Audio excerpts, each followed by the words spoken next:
When I was in high school, I used to have to carry around a backpack that was way too full of books. Like all of my textbooks were like this big, and I had to carry all of them in my backpack everywhere because this was the late 1900s. So I didn't have a Chromebook. I didn't have digital textbooks. I just had giant 500-page textbooks for every class. And I went to a larger high school. This is when I was a freshman in high school. It was before we moved to South America. I went to a larger high school that had a ton of students, and it was multiple buildings. It was like 4 or 5 buildings for the high school. And my locker, back in the day, everyone would keep their books in their locker. And I don't know how many people even use lockers anymore. My sons never bother with them. Yeah, it's not cool anymore. But back in the 1900s, you actually needed your locker because the books were so heavy. And so you keep all the books in the locker, and you'd swap them out between classes. But my locker was in a different building than any of my classes. And there was only the 4 minutes between class or whatever. And so I never had time to go to my locker. So I just had to carry this massive backpack full of too many books. It hurt my shoulders. It hurt my back. Also, it was the 1900s. So I had to walk to and from school. It was like 15 minutes walking each way. It was awful, guys. It was awful. And so my backpack would just hurt so much, but I had to do it if I wanted to follow through on the requirements of my classes, right? Like I had to carry this weight if I was going to succeed in my class. And if I didn't succeed, I would face my parents, and they were crazy. And so I didn't want to do that. And I was thinking about that because we're in the 3rd week in our series on the book of Isaiah. And the book of Isaiah, you know, I've said it before, but it's like this big, intimidating book. It's like 66 chapters. It's really huge. There's a lot of intimidating stuff in there to wrestle with. And we've narrowed our focus to these 4 passages about the suffering servant. That Isaiah had made these prophetic writings, these prophecies about a servant that would someday come save the world. And there's 4 of them, and we've talked about that, like, even though there's debate, it's widely recognized that these are prophetic passages about Jesus, that Jesus is the suffering servant that Isaiah is talking about.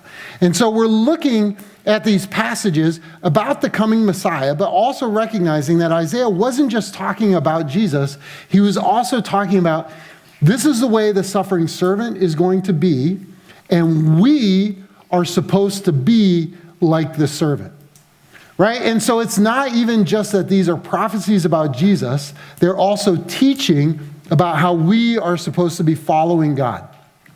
And so we looked at in the first week what that means when it comes to justice. What is God's justice versus what the world labels justice? We talked about last week what it means to follow God even when our efforts might feel useless or like a waste of time.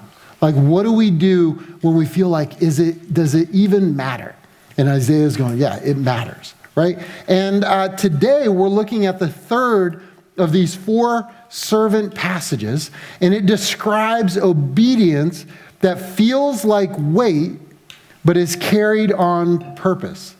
Right, which is why it kind of reminded me of that backpack I used to have to carry around. Because it was heavy. I didn't necessarily want to do it, but there was a purpose to it. I had to do it. And the passage we're looking at today is in Isaiah 50. We're going to look at a few verses of it. Isaiah 50, verses 4 through 9.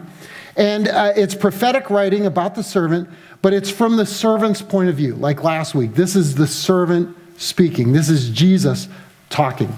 And it says in verse 4, the sovereign Lord has given me his words of wisdom so that I know how to comfort the weary. Morning by morning he wakens and opens my understanding to his will. The sovereign Lord has spoken to me and I have listened. I have not rebelled or turned away. Right? This is the servant. This is Jesus going, hey, only God has the power to deliver his people from their sin, from their bondage.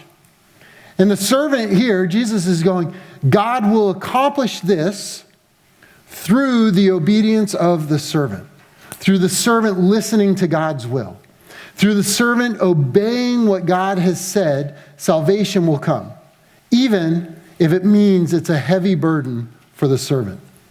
The passage reveals to us again that Jesus knew the cost of what our salvation would be. And he took that weight on willingly. Look at the language he uses in verse 6. I offered my back to those who beat me, and my cheeks to those who pulled out my beard. I did not hide my face from mockery and spitting. I used to have, when I was in high school in South America and I went to boarding school, I had a roommate who was a really hairy dude. And he was a ninth grader, and I was a senior, and it really offended me because at that point in my life, I didn't need to shave at all. I shaved like once every week or two just out of principle, but I really didn't. Like, to this day, I shave maybe once a week. And I just don't grow hair. I look like a swimmer if I'm in shorts, but I didn't shave my legs. There's just nothing going on. And this dude was like the hairiest little dude ever. And he was short, but he used to always make fun of me. And every once in a while, I would get sick of it, and I would just like, if he stood too close to me, and he'd be making fun of me about how I'm not a man because I don't have to shave. And I'm like, whatever, man, I'm saving a lot of money on razors, you hairy little freak. And I reached over and I grabbed a handful of his leg hair and just like, right?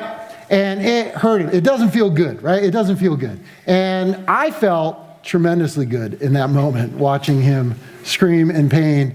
And he made fun of me a little less that day. But here's the deal, right? This passage apparently triggered some memories for me. But look at the language, right? It's Jesus going, I offered. I did not hide my face, right? That Isaiah's prophecy is clear. The servant, Jesus, would come to willingly suffer.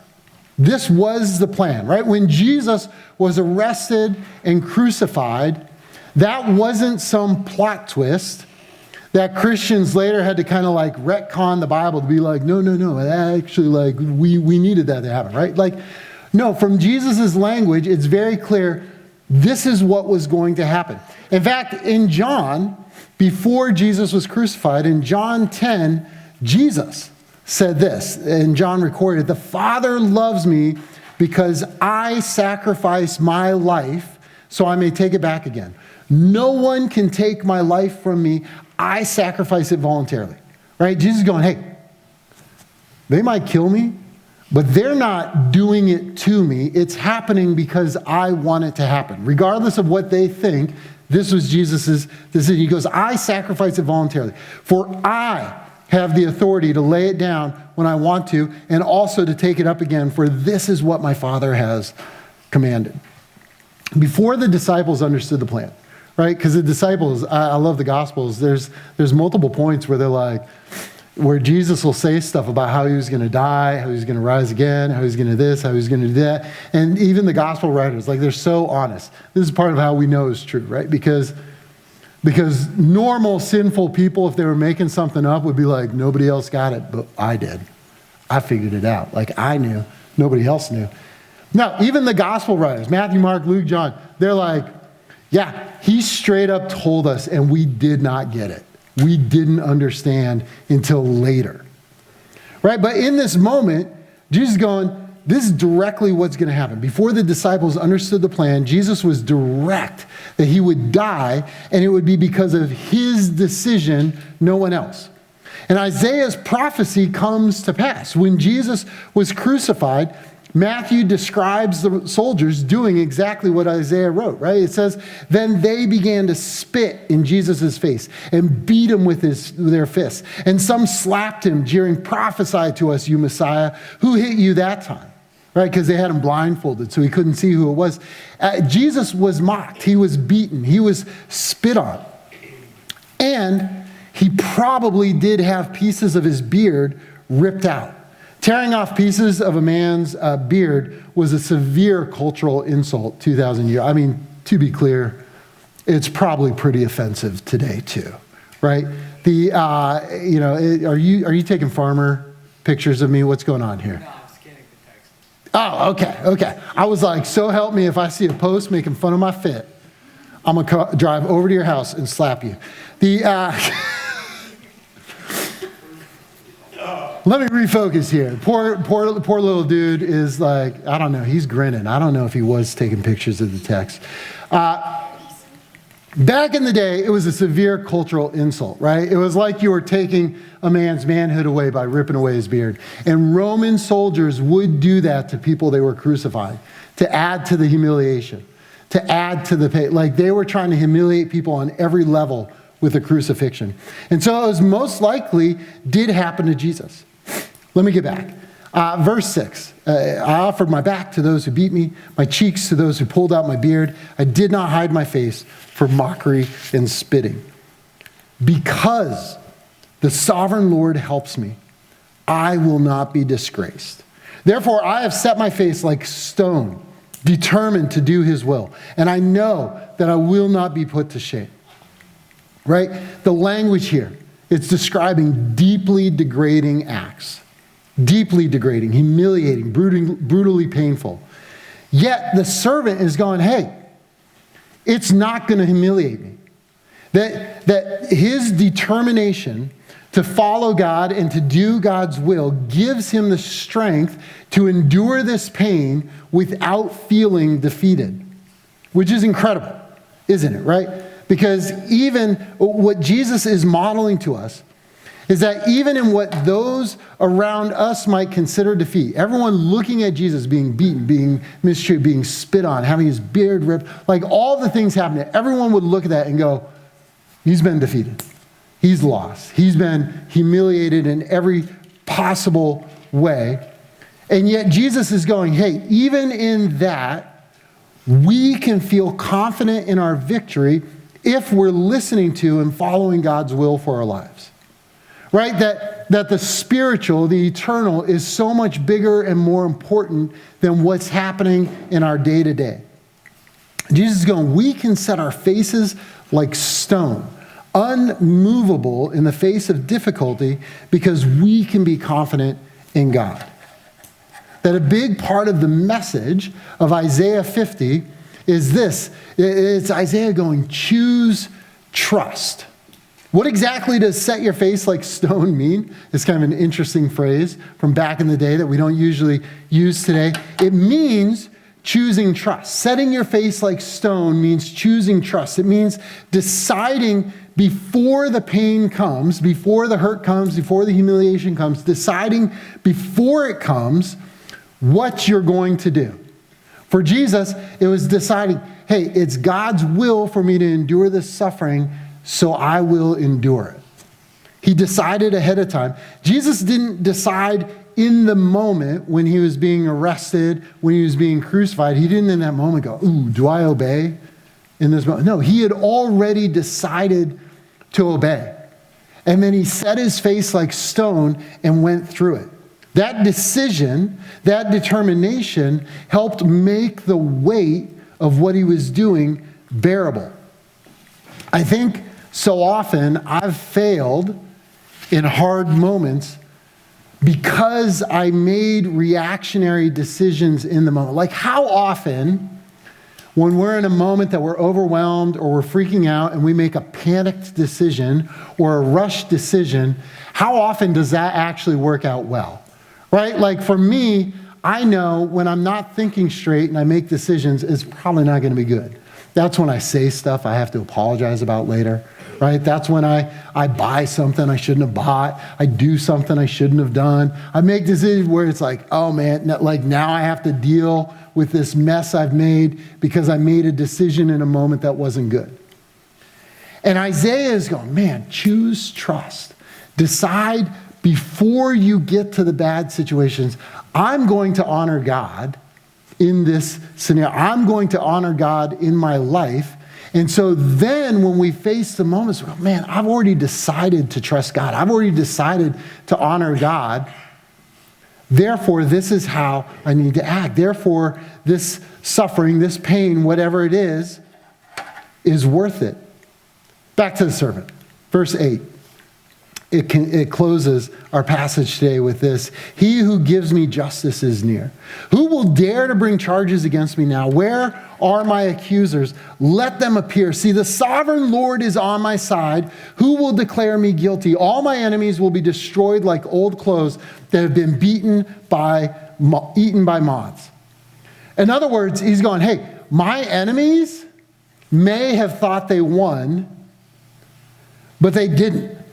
And in the end, they're not going to have anything. Have you ever Googled celebrating too early on YouTube and clips and stuff? There's fantastic. A few years ago, there was a video that I saw, and it was amazing, right? It was this runner. He's running in a race, stadium full of people, and he was in the lead. And he's come down and he got overconfident.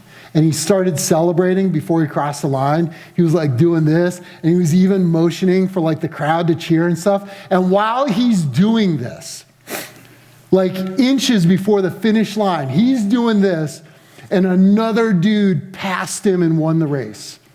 And the look on his face as he goes from like, to the just like you could feel the agony of the humiliation. Like, and the camera kept cutting to him. He was laying on the ground, just looking devastated. He celebrated too early. And when I was thinking about this, like Jesus' words here going, who's going to dare to bring charges against me now? Right? Like, who's going to say, it's Jesus going, hey, all of these people celebrated too soon, and they have nothing to say now. Right? They're like this runner who thought they had won and instead were humiliated.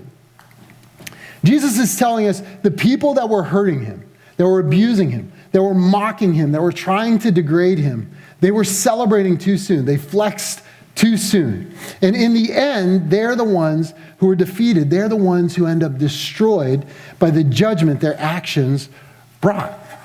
So what's the key here? The key in this passage, right, beyond choosing trust, is to trust God through the pain. That, no matter what, there are going to be moments that are hard following God and honoring God.